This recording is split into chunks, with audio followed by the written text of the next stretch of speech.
ಇರುವಂಥವ್ರು ಇಲ್ಲಿ ಯಾರೂ ಬರಲ್ಲ ಅಂತೇಳಿ ಬಂದು ಬಾಡಿಗೆ ಮನೆಗೆ ಅವ್ರು ಬೇರೆ ಕಡೆ ಮನೆ ಇರುತ್ತೆ, ಇಲ್ಲೊಂದು ಅವ್ರ ಮೂಮೆಂಟ್ಸ್ ಹೋಗೋದು ಇದಕ್ಕೆ ಮತ್ತೊಂದು ಇಲ್ಲೊಂದು ಮನೆ ಮಾಡ್ಕೊಳ್ತಾರೆ. ಮೊನ್ನೆ ಏನಾಯಿತು, ಯಾರೋ ಆಂಧ್ರ ಪ್ರದೇಶದಿಂದನೂ ತೆಲಂಗಾಣದಿಂದನೂ ಪೊಲೀಸರು ಬಂದಿದ್ರು. ಅಲ್ಲಿ ತನಕ ನಮಗೂ ಗೊತ್ತಿಲ್ಲ ಆ್ಯಕ್ಚುಲ್ ಆಗಿ.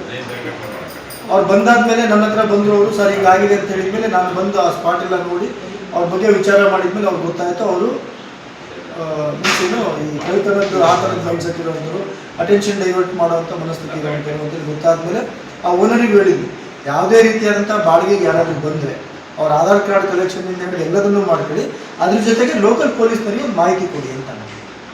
ನಮ್ಮ ವಿನೋದ್ ನಗರಕ್ಕೆ ನೀವು ಒಂದು ಮಾಹಿತಿ ಕೊಟ್ಟರೆ ನಾವು ನಮಗೆ ಸರ್ವಿಲೆನ್ಸ್ ಮಾಡೋದಕ್ಕೆ ಒಳ್ಳೇದಾಗುತ್ತೆ. ನಾನು ಮುಂಚೆ ಹೇಳಿದಂಗೆ ಪಬ್ಲಿಕ್ ಕೋಆಪ್ರೇಷನ್ ಇಲ್ಲದೆ ನಾವು ಏನೂ ಮಾಡೋಕ್ಕಾಗಲ್ಲ. ನೀವು ಸರ್ ನಮ್ಮ ಮನೆ ಈ ಥರ ಬಾಡಿಗೆ ಬರ್ತಾ ಇದ್ದಾರೆ, ಅವ್ರದ್ದು ಆಧಾರ್ ಕಾರ್ಡಿಂದ ಅವ್ರಿಗೆ ಎಲ್ಲದನ್ನು ಡೀಟೇಲ್ಸನ್ನು ಕಲೆಕ್ಟ್ ಮಾಡ್ಕೊಂಡಿದ್ದೀವಿ, ಅವ್ರದ್ದು ಸ್ವಲ್ಪ ಚಾರಿತ್ರ್ಯನ ನೀವು ಚೆಕ್ ಮಾಡಿ ಅಂತೇಳಿ ನಮಗೆ ಹೇಳಿದರೆ ನಾವು ಸ್ವಲ್ಪ ಚೆಕ್ ಮಾಡ್ತೀವಿ. ಅವ್ರು ಏನು ಅಂತ ನಿಮಗೆ ಬೀಟ್ ಪೊಲೀಸ್ ಅಂತ ಇರ್ತಾರೆ, ಅವ್ರಿಗೆ ಮಾಹಿತಿ ಹಾಕಿದರೆ ಸಾಕು, ನಂಬರ್ ಹೇಳ್ತಾರೆ ಇವ್ರು ಯಾವ್ದಾದ್ರು ಕ್ರಿಮಿನಲ್ ಆ್ಯಕ್ಟಿವಿಟೀಸಲ್ಲಿ ಭಾಗಿಯಾಗಿದ್ದಾರಾ ಹೇಗೆ ಅಂತ ಅಂತೇಳಿ. ಹಾಗಾಗಿ ದಯಮಾಡಿ ಯಾರೇ ಬಾಡಿಗೆಗೆ ಬಂದರೂ ಕೂಡ ಅವ್ರದ್ದು ಡಾಕ್ಯುಮೆಂಟ್ಸ್ನ ಕಲೆಕ್ಟ್ ಮಾಡ್ಕೊಳ್ಳೋದ್ರ ಜೊತೆಗೆ ನಮ್ಮ ಲೋಕಲ್ ಪೊಲೀಸ್ನಲ್ಲಿ ಇನ್ಫಾರ್ಮ್ ಮಾಡಿ ಅಂತೇಳಿ ಈ ಸಂದರ್ಭದಲ್ಲಿ ಹೇಳೋದಕ್ಕೆ ಇಷ್ಟಪಡ್ತೀನಿ. ಆಮೇಲೆ ಆ ಥರದ್ದು ಇದು ಮೊನ್ನೆ ಅದು ನಮಗೆ ಗೊತ್ತಾದ ತಕ್ಷಣ ನಾವು ಪ್ರಜೆಗಳಾಗಿ ಆ ಮನೆನ ಖಾಲಿ ಮಾಡಿಸಿದ್ವಿ. ಖಾಲಿ ಆಗಿರ್ಬೇಕು, ಖಾಲಿ ಮಾಡಿಸಿದ್ದೀವಿ. ಅವ್ರಿಗೆ ಇಲ್ಲ ಅಲ್ಲಿ ಕಳ್ಳದ ಮೈಂಡ್ಸೆಟ್ ಅದಕ್ಕೆ ಕೆಲವೊಬ್ರದ್ದು ಹಾಗೇ ಇರುತ್ತೆ. ವಾಶ್ ಏರಿಯಾದಲ್ಲಿ ಹೋಗ್ಬಿಟ್ರೆ ನಮ್ಮ ಮೂಮೆಂಟ್ಸ್ನ ಚೆಕ್ ಮಾಡಲ್ಲ ಅಂತೇಳಿ.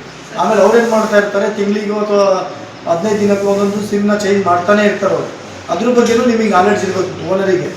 ಅಟ್ಲೀಸ್ಟ್ ಅವ್ರಿಗೆ ಫೋನ್ ಮಾಡಿದಾಗ ನಂಬರ್ ವರ್ಕ್ ಆಗ್ತಿದ್ದಾರೆ ಇಲ್ಲ ಅಂತಿದೆ ಎಲ್ರಿಗೂ. ಅವ್ರು ನೀವು ಬರೀ ನಾನು ಲೇಡೀಸಿಗೆ ಫೋನ್ ಮಾಡಿ, ಲೇಡೀಸ್ ಇದ್ದರೆ ಲೇಡೀಸಿಗೆ ಮಾಡಿ, ಜೆಂಟ್ಸ್ ಇದ್ದರೆ ಜೆಂಟ್ಸಿಗೆ ಮಾಡಿ, ಮುಗಿತಾರೆ. ಅಲ್ಲಿಗೆ ಅವ್ರ ನಂಬರ್ ವರ್ಕ್ ಆಗ್ತಿದೆ ಇಲ್ಲ ಅಂತ ಗೊತ್ತಾಗ್ತಾ ಇರುತ್ತೆ. ಆ ಥರದ್ದು ಏನಾದರೂ ಚೇಂಜ್ ಆಗ್ತಾ ಇದ್ರೆ ನಿಮಗೆ ಗೊತ್ತಾಗುತ್ತೆ. ಕೆಲವರೆಲ್ಲ ಈಗ ನಾವು ನಮ್ದು ಈಗ ನಿಮ್ಮದೇ ಒಂದು ಮೊಬೈಲ್ ಇದೆ, ಸಿಮ್ದು ಇದೆ ಅಂತ ಹೇಳಿ ನಂಬರ್ ಇದೆ ಅಂತ ಹೇಳಿದ್ರೆ ಸುಮಾರು 10-15 ವರ್ಷ ಆದರೂ ಕೂಡ ಅದೇ ನಂಬರ್ ಇರುತ್ತೆ, ಚೇಂಜ್ ಅಂತೂ ಆಗಲ್ಲ. ಈಗ ಕಳ್ಳರದ್ದು ಮೋಡಸ್ ಹೇಗೆ ಅಂತ ಹೇಳಿದ್ರೆ ನಂಬರ್ನ ಚೇಂಜ್ ಮಾಡ್ತಾನೆ ಇರ್ತಾರೆ. ಅದನ್ನು ಸ್ವಲ್ಪ ಅಬ್ಸರ್ವ್ ಮಾಡಿಕೊಂಡು ನೀವು ಓನರ್ಗಳು ನಮಗೆ ಪೊಲೀಸರಿಗೆ ಮಾಹಿತಿ ಕೊಟ್ಟರೆ ನಾವು ಕೂಡ ಸರ್ವಿಲೆನ್ಸ್ ಮಾಡೋದಕ್ಕೆ ಅನುಕೂಲ ಆಗುತ್ತೆ.